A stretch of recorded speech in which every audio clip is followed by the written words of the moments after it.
The $1,000,000 question. You're Mick Cronin, right? You got Gonzaga coming up. How do you stop them? How do you slow them down? What's your game plan? How do you beat this team? Yeah, well, it's interesting. They switched a lot against Michigan, right? That was kind of the game plan, making Hunter Dickinson beat him in the post. And no one's really done that to Gonzaga, at least in the tournament, and not recently. So I mean, when it's a double-digit spread like this, it can almost be overkill to really, really go deep into them. Like, let's acknowledge the fact that Gonzaga is a huge favorite, in my opinion. But that being said, the switching is interesting. So Oklahoma against Gonzaga, they got super aggressive and they tried to hedge ball screens, and Creighton kind of did the opposite. They got passive and they clogged the paint and they went under ball screens, and then USC tried to zone them. and so that's three different ways that NCAA tournament teams have done it. And so I think that the fourth way that UCLA will try to do it is with switching, and that's naturally going to put undersized players on Drew Timme, which could be an issue. And also, you have to stay in front of Suggs.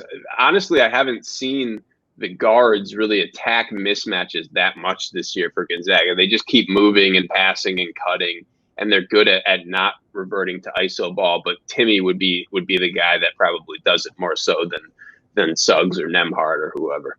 Yeah, the problem with switching is that with Hunter Dickinson, if you have someone like Cody Riley who's big and strong and not going to get moved off of his spot, you just have him sit on Hunter's right shoulder. Like he becomes very, very limited because he's never going to his right hand.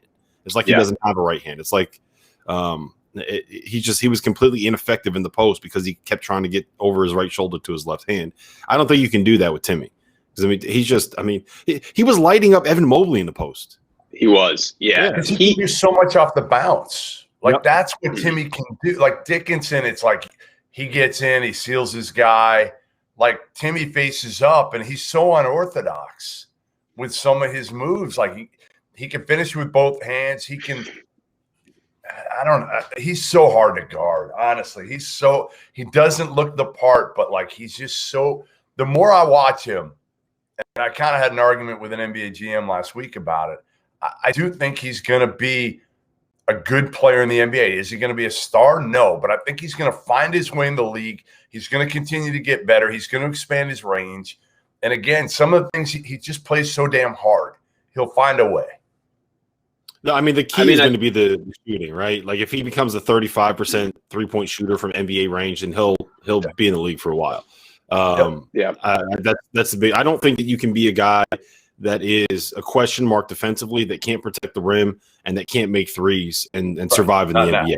But if he's making jump shots, then it's a completely different story. Sorry, I cut you off, Jordan. But no, yeah, I was going to say defense and 3-point shooting. I would think the form is a little funky, but I would think that the 3-point shooting will get there.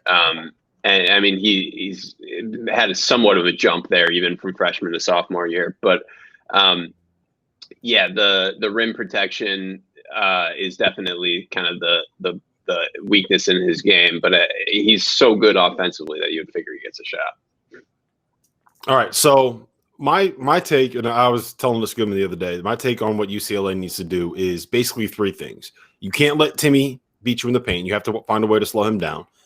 You cannot let Jalen Suggs get downhill, get into the paint, and be able to just kind of drive wherever he wants to drive. And you cannot let Gonzaga get out in transition and be able to beat you that way. So if I'm Mick Cronin, this is the game plan that I'm putting together. We're taking 25 seconds off the shot clock before we get a ball up. We are sending at most one person to the offensive glass. Everybody else is going to get back. We are helping off of Nembhard and helping off of Ayayi, and basically saying, okay, if those two are going to beat us with threes, then they're going to beat us with threes. And then that's the pack the paint. Don't let Timme beat you. Don't let Suggs beat you. Don't let them beat you in transition. And boom, see what happens. Is that what you would do? Do you think that UCLA can actually execute that to the point where they can beat this Gonzaga team? So that's most similar to what Creighton did. And Creighton is by no means a defensive juggernaut. They were a little bit better this year, but there were, if you paused it during some possessions of the Creighton game, there were it was basically 4 players standing in the paint, daring Ayayi and Nembhard to shoot, and then one guy face guarding Kispert is basically what it was. And it looked good at times. But then what went wrong in that game was, as good as that sounds in theory, Gonzaga starts moving their players around. Kispert is now in the spot that should be the helper, and then they weren't executing the sinking into the paint, basically. And Gonzaga also adjusted a little bit. They are pretty good at.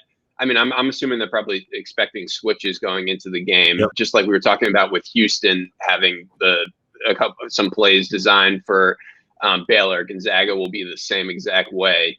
I guess the slowing the ball down thing, Gonzaga will try to speed them up if they do that. They had that little 1-2-2 press that they used last game that was really good at the beginning of the USC game. They'll try to speed them up a little bit. I think that's easier said than done, but I guess I like it in theory.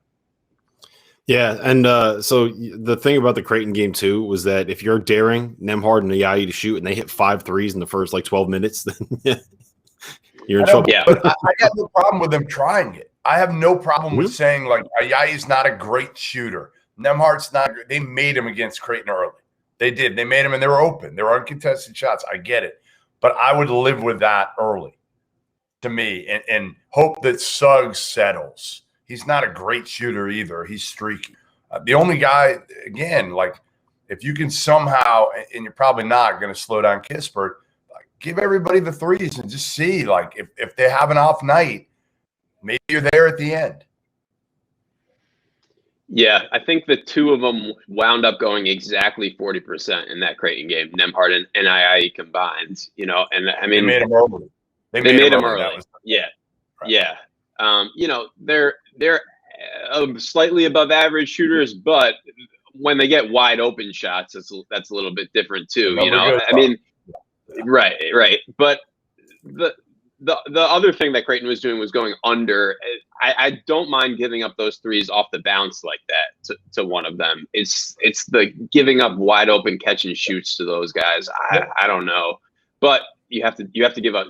After the game, Few said you kind of have to pick your poison against us, and that's right. I mean, you have to pick your poison. Yep. All right, Jordan. Well, listen, I appreciate you coming on. I will. I tweeted out your Twitter handle. I'll put a link in the YouTube video. And you guys make sure you go and check out Hoop Vision. It's great content. You will become a smarter basketball watching fan if you consume his content. So great having you here, man. Good catching up.